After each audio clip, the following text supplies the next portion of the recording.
Daylight saving time begins this weekend, so set those clocks and watches ahead by 1 hour before you head off to bed Saturday night. Officially, that's 2 a.m. Sunday morning. So remember, spring ahead, a reminder from the Bermuda Broadcasting Company. You can count on us. Avocados, hot price, 2 for $3. Fresh Purdue Oven Stuffer Roaster, $1.99 per pound. Kreider 18-pack large white eggs, hot price for $2.95. Hunt's Tomato Ketchup, 35-ounce squeeze bottle for $2.99. Charmin Essential Strong Toilet Tissue, 1 roll, hot price $1.19. All stores open Monday through Saturday until 10 p.m. and Sunday, 9 a.m. to 7 p.m. for your shopping convenience. You can count on us.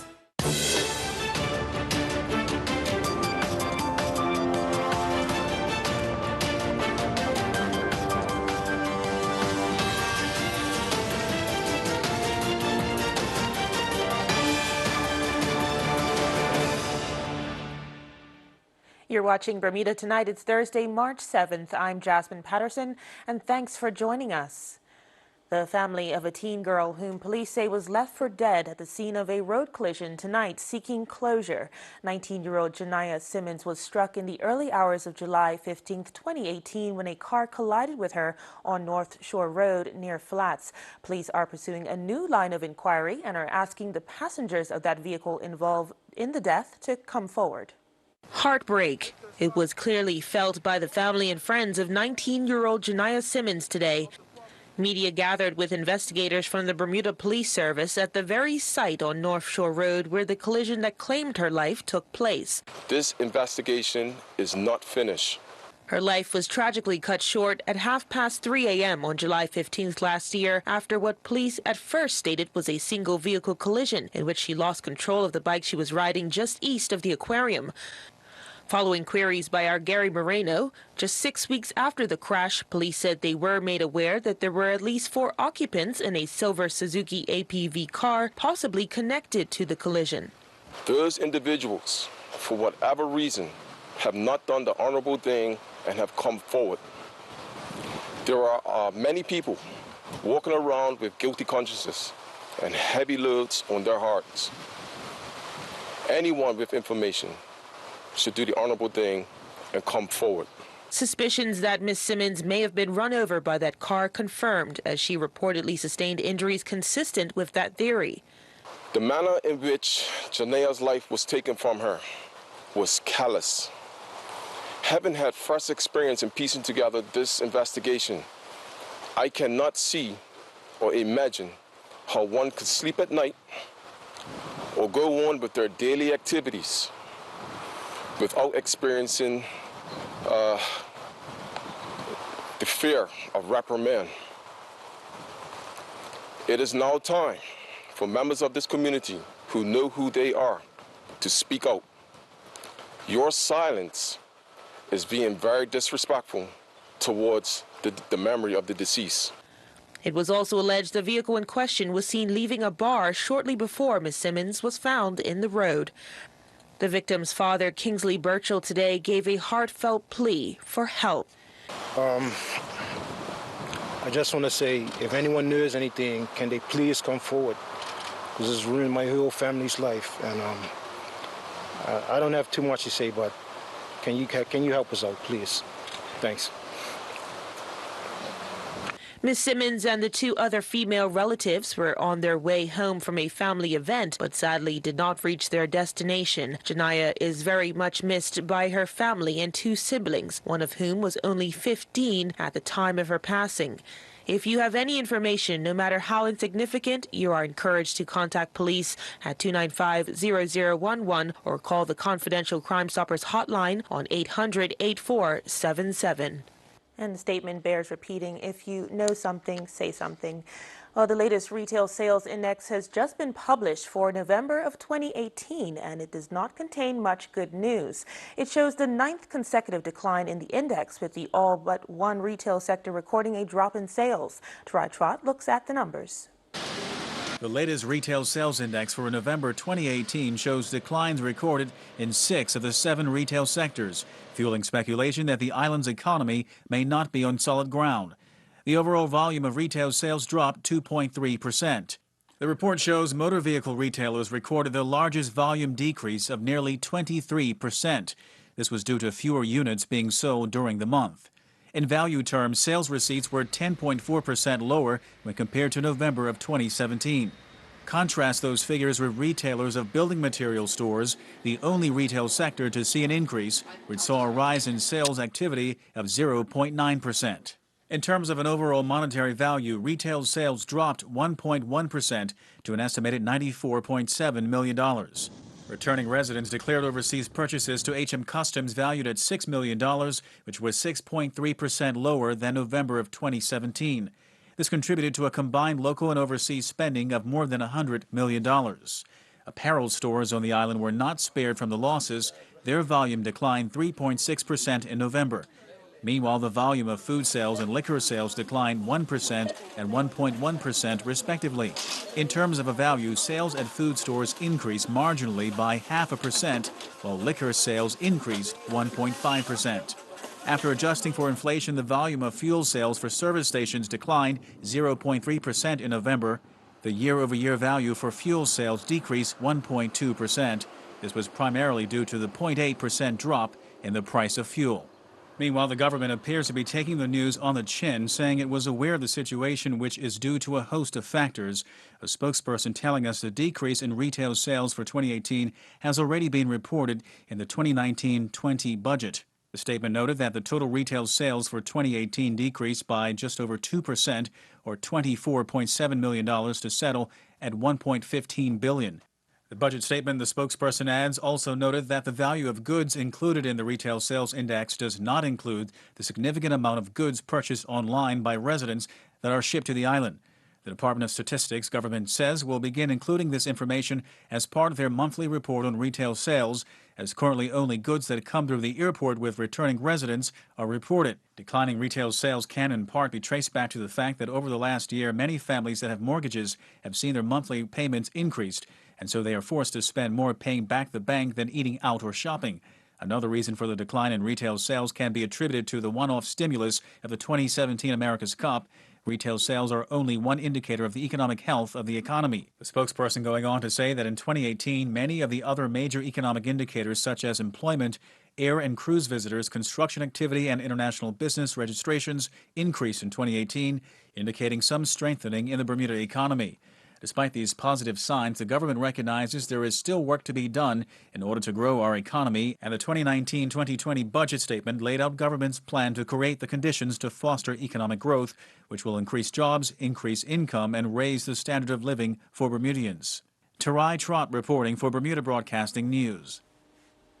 Elsewhere, Nick Kemp, the Shadow Minister of Finance, is raising questions as to how this continued decline in retail sales will be addressed from a governmental perspective.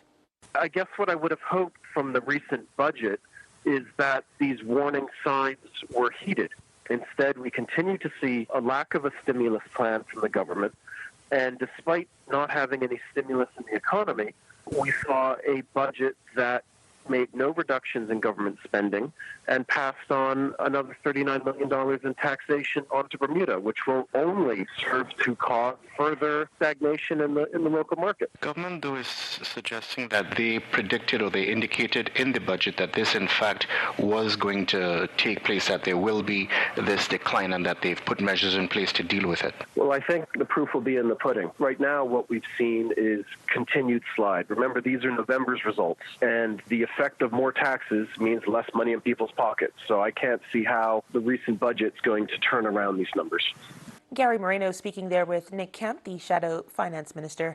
And we'll have more for you after this short break, including all the latest weather news. Stay with us.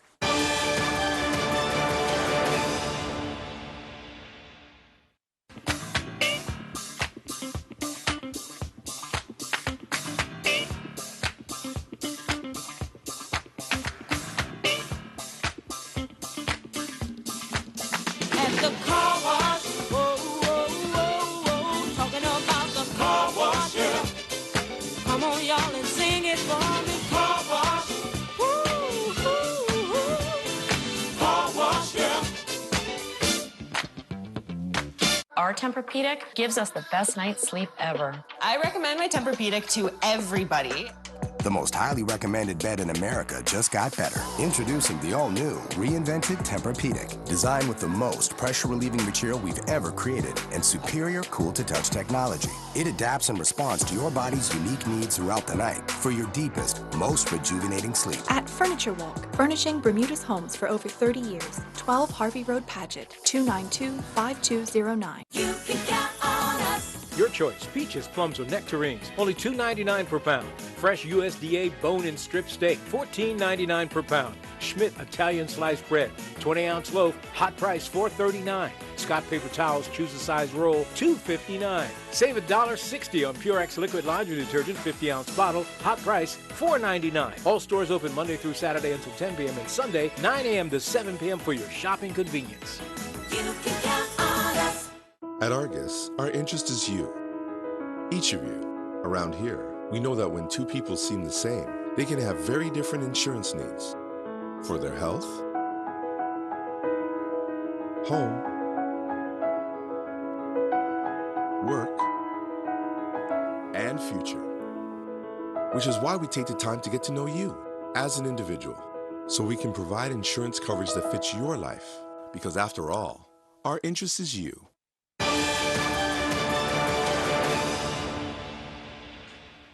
Thanks for staying with us. 5 hours of debate on the finances of national security took place yesterday in the House of Assembly. While opposition backbencher Michael Dunkley says there has been a breach of standing orders. Mike Sharp reports. The former premier said he is concerned that monies have been spent over the amount budgeted, and the rules of the House of Assembly call for supplementary estimates to be tabled. In referring to the standing orders of the House of Assembly, which are the formal rules, Section 43.1, if in respect of any financial year it is found, and this is Clause B, that any monies have been expended for any purpose in excess of the amount appropriated for that purpose by an appropriation act, or for a purpose to which no amount has been appropriated by such act, the minister responsible for finance shall cause to be prepared and laid before the House supplementary estimates showing the sum or sums required or spent. The OBA backbencher also posed questions about the pepper spray payouts. Did ask the Honourable Minister questions about payouts or payoffs to the 26 complaints that were made to the Police Complaints Authority in regard to December 2nd. Because by the rules of the House of Assembly, as I've illustrated, any money that's spent over what is appropriate or money that is spent that's not appropriate, supplementary estimate brought to the floor of the House of Assembly. That hasn't happened to this point, and we're in the middle of the budget debate. It should happen, and in spite of the government thinking that they can keep it confidential, they can't. There's no secret slush fund out there. Taxpayers pay this money, and taxpayers have a right to know. So I asked the question in the House, and I'll keep asking the question. The former OBA leader also addressed money being spent on reducing gang violence, why 30 cold case murders and the regiment receive no additional funds. There's been a great deal of talk in the media, and there was some conversation in the House yesterday in regards to money being spent for gang initiatives.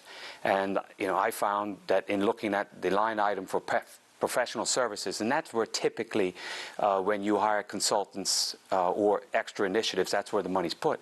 I found out that under the PLP in the 2017-2018 budget, it was increased by $200,000. In the 2018-2019 budget, it was increased by $300,000. And in this current financial year, they are increasing the estimate for last year by $500,000. These are all specifically for the hiring of individuals involved in gang initiatives. And I find it quite extraordinary that the minister can believe that it's appropriate to give Pastor Bean a 35% increase without really being transparent and notifying the House or the people of Bermuda, or going back to the formal rules of the House of Assembly, bringing a supplementary estimate for it. He can give them a 35% increase, but in national security alone, the police haven't had the 2% or the 2.5% promised by the government, customs, corrections, and the list goes on. That's really not putting Bermudians first. And I'm Mike Sharp with Bermuda Broadcasting News. Well, the president of Skyport, Aaron Adderley, has responded to the controversy that they were at odds with American Airlines over marketing matters that led to the airline's withdrawing one of its daily flights. Airlines periodically recalibrate their seat capacity in response to demand, costs, and other route performance factors by either adjusting the frequency of flights or the size of aircraft. Last year, he said, JetBlue scheduled a significant 69% increase in seat capacity out of Boston and a 10% increase out of New York JFK. Later in August, American Airlines adjusted its seat capacity by reducing its frequency out of New York JFK from 2 flights per day during the busy summer period to 1 flight per day in the winter. Notwithstanding the adjustments made by these carriers, total air visitor arrivals were up out of New York, JFK, Boston, and across all markets in 2018. This is a testament to the efforts of the Bermuda Tourism Authority and the close collaboration they, Skyport, the Bermuda Airport Authority, and government have when it comes to air service development. Each of us share in the common goal of increasing the number of air visitors, and to that end, Skyport has always and shall continue to invest its resources into realizing that important goal by supporting air service initiatives. Thanks, Mike. Weather now, and a light shower or two for this evening, but a high-pressure system is due to move in over the island just in time for the weekend, bringing fair conditions. Here's more from the AccuWeather headquarters. AccuWeather is presented by BF&M Insurance Group. We now go to AccuWeather headquarters. This AccuWeather forecast is brought to us by the BF&M Insurance Group. It's been a cool day out there, even cooler than yesterday. By the numbers, we're in the upper 50s right now. We'll be looking at the context of just how cold we are compared to normal. And the last time we were this cool, you have to go back a couple of weeks. We do have a very significant batch of clouds from the south central United States into the Ohio Valley. And some of that moisture will be affecting us later in 2 phases. The first round is going to be producing some spotty showers this weekend to our north. But we are dealing with only a few hit or miss isolated showers. The main front is long gone. There have been a few little sprinkles, especially north and west of the island, though, under some of these little patches of cloud cover, these clouds that are in the area. So today's high several hours ago was 60 degrees. Average high is 68, so this is well below normal for this time of the year here in March. This was our coolest day since February 20th. The high that day was 59.7 degrees, which rounds up to 60. So we've been in a similar ballpark about 2 weeks ago or so. 59 degrees is where we stand now. Temperatures are falling, and we're going to be holding on to readings around this level for the evening. We have a pretty stiff northwest breeze at 15 to 20 knots, keeping that cool air in place, and humidity is around 60%. On the inside, we have 1 to 3 foot waves. On the outside, still 6 to 9 foot waves, and the small craft warning will continue through tonight. We do have high tide coming up at 9:19, low tide at 3:25, and then another high tide around mid-morning tomorrow. Tonight's forecast features some hit or miss showers. It will be very breezy. Any of these showers are going to be brief and short-lived. Lows will be around 55. Still cool tomorrow, and still breezy as well. We'll have a mix of sunshine and some clouds, and a few of the more robust clouds will produce a few spotty sprinkles, but they do not look too significant or long-lasting. Futurecast, again, you can see this ocean effect snow, what the models are heading at, well to the north. Only some isolated rain sprinkles in our area. This next system is going to approach for Saturday, just kind of clipping us on the north side with a few hit or miss showers. Down into the Caribbean we go with a decent setup in Jamaica, 88, nice and warm there. They have not been affected by the recent cold front. Scattered showers into Barbados, Trinidad, and Tobago as well. Into the gateway forecast, eastern North America, still running cold. Toronto, 31, more like mid to late February. New York City, 37. We'd typically be deep into the 40s this time of the year. Boston running behind at 38 degrees. Atlanta cool with some rain showers. Miami's recovering back up to 80 there. And in London, we have some March-like rain showers and a 52-degree high temperature. So again, some spotty sprinkles here and there this Friday morning. Not a big deal. A little warmer Saturday. A small chance for a brief shower Saturday night. That will not be a long-lasting event. Most of that system passes to the north. We do warm up nicely into the low 70s Monday. Then Tuesday, look out for a more widespread round of showers and even a rumble of thunder or two. We're going to send it back to you. AccuWeather was presented by BF&M Insurance Group.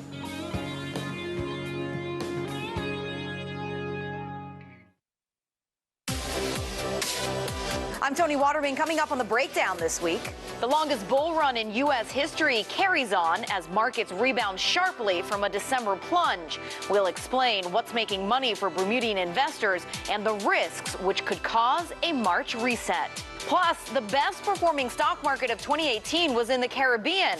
We'll tell you which market it was and what lessons Bermuda can learn from its success. And the countdown to the World Triathlon Grand Final in 2021 is on.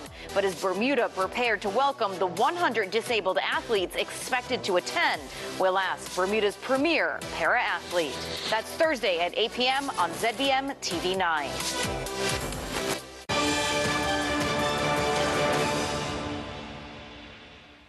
In business news, it was another rough day for U.S. markets. The main indices closed in the red for a fourth straight day. But despite the sell-off, the longest bull run in history is still well intact. On The Breakdown tonight, Tony Waterman talks about the U.S. markets and whether some of the money that's flowed into the markets over the past 10 years could start being redirected to the Caribbean. Let's take a look.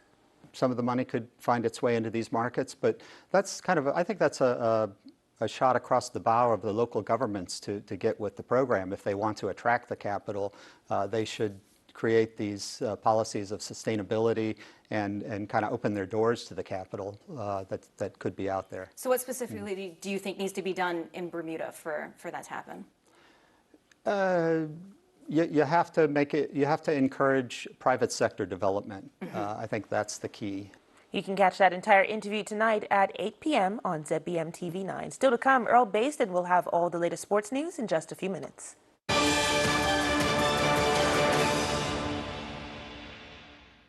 Surface Trends is proud to offer Bermuda's best selection of natural and exotic stone, carefully selected and imported from Italy and Brazil. We also stock the newest collection from Caesar Stone and Silestone. Don't forget our wide variety of gorgeous porcelain wood plank tiles, including our exclusive Bermuda cedar tile, as well as natural travertines suitable for outdoors and indoors.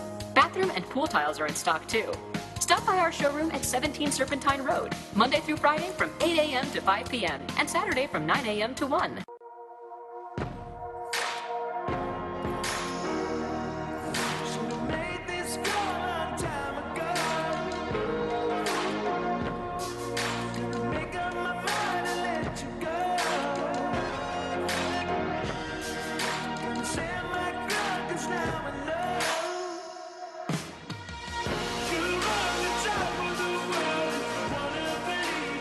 Take a test drive today at Ultimate Motors. The Bermuda Olympic Association's Women in Sport Committee invites you to be the champion of your life. A banquet and expo on March 8th and 9th at the Fairmont Hamilton Princess. In celebration of International Women's Day, our illustrious banquet keynote speakers are U.S. Olympians Hazel Clark and Gerald Miles Clark, while a panel of some of Bermuda's top female athletes, past and present, will be featured at the expo. Join us in encouraging girls and women to be the champions of their lives. For more information, visit olympics.bm. At the Bermuda Festival, we're bringing the classics to life in 2019, between March 5th and 9th. From New York, the Frazan Ensemble features the brightest of classical music's rising stars drawn from major music schools including Juilliard and Yale. Terrence McNally's play Masterclass portrays Broadway and film actress Catherine Cates as opera diva Maria Callas. For tickets, visit PTix or BermudaFestival.org. Celebrating the empowerment of women, She is Art, 44th Annual Bermuda Festival.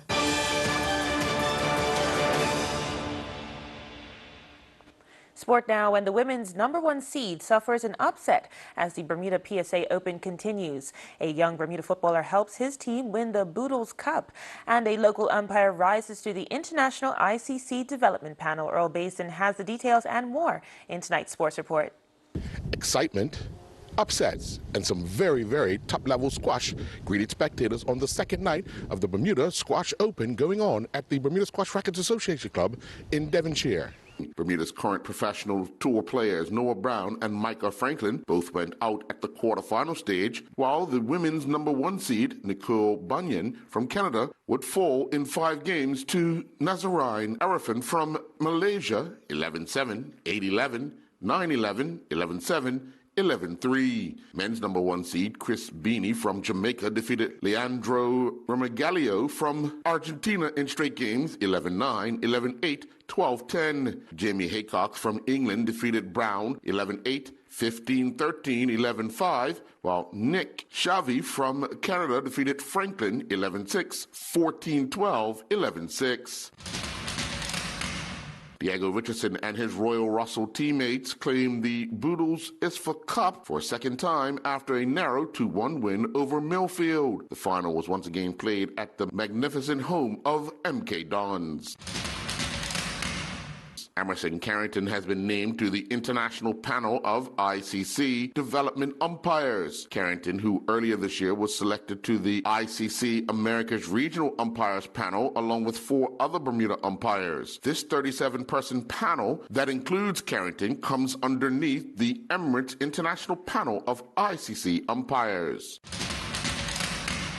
Freshman Jesse Washington and his Southern Methodist University men's swimming and diving teammates concluded competing at the American Athletic Conference Swimming and Diving Championships. Washington would finish the men's 100-yard freestyle preliminaries in 14th place, touching the wall in a time of 45.62 that would see him to the B final. In the B final, Washington would finish 6th and 14th overall with a time of 45.89. Ali Rialoma and her Trinity College swimming and diving teammates competed in the OFSAA Provincial Championships. Rialoma swam the anchor leg for the Trinity College girls 14 and under 200-meter medley relay junior high school team that recorded the fastest preliminary time of 2:23.17. During the final, Rialoma swam the anchor leg again, helping Trinity College to win the gold medal in a time of 2:22.44.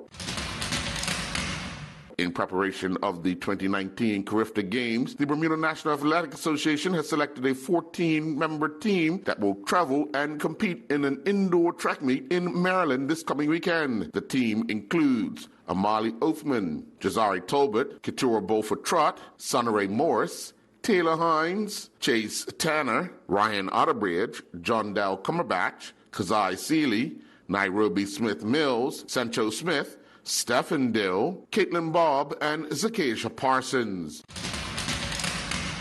The Bermuda Basketball Association's Winter League season continued with a doubleheader inside the Bermuda College Gymnasium that produced 218 points last evening. In Game 1, the Smith Court Kings defeated the Somerset Tsunamis 59-55. Sean Furlong led the Smith Court Kings to victory with 19 points. He added 5 rebounds, 5 assists, and 1 steal. Jonathan Lugo had a game-high 25 points for the Somerset Tsunamis to go along with 3 rebounds, 1 steal, and 1 block shot. The second game of the night saw the Devonshire Chargers defeat the Warwick Rimrockers 55-49. Sands Boat Club defeated Warwick Workmen's Club 3-1 to win the Island Construction Service Cup at Spanish Point Boat Club. Mike Zimmerman gave the Warwick Workmen's Club the lead when he defeated Sands Boat Club's Richie Beale on the Black Bowl 39-28. Sands Boat Club's Peter Brumby leveled the match at 1-1 after he defeated Warwick Workmen's Club's Ray De Silva 43-37. Paul Fadden would give Sands Boat Club the lead when he defeated Warwick Workmen's Club's Zane De Silva 67-29, and Martin Cease would clinch the title for Sands Boat Club with a convincing win over recently crowned De Silva Cup champion Warwick Workman Club's Stephen Bremer 77-26. Brindley Toms and his Bedwas rugby teammates defeated Cross Kings 20-15. While the Bedwas faithful may well claim that the team made hard work of it, but it was ironic that the Bedwas win would come on a try off a Cross Key error. I'm Earl Baisden with Bermuda Broadcasting Sports.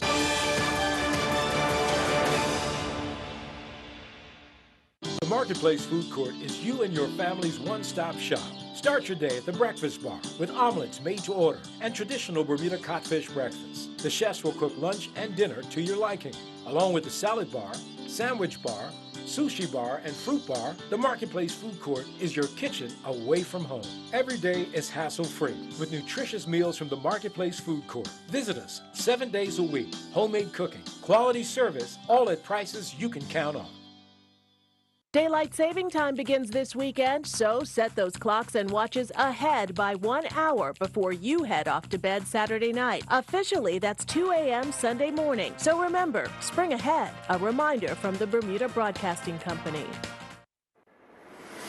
Cross comes in and it's won by Clark, but put back in. Huddersfield have scored, and it is Naki Wells. Naki Wells, 3-0.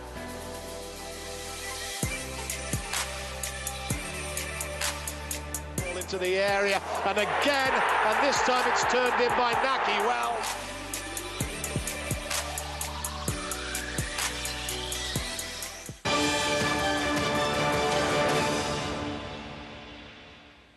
That's our program for tonight. I'm Jasmine Patterson. Thanks for watching. Good night. Jasmine Patterson's wardrobe and makeup is provided by Gibbons Company.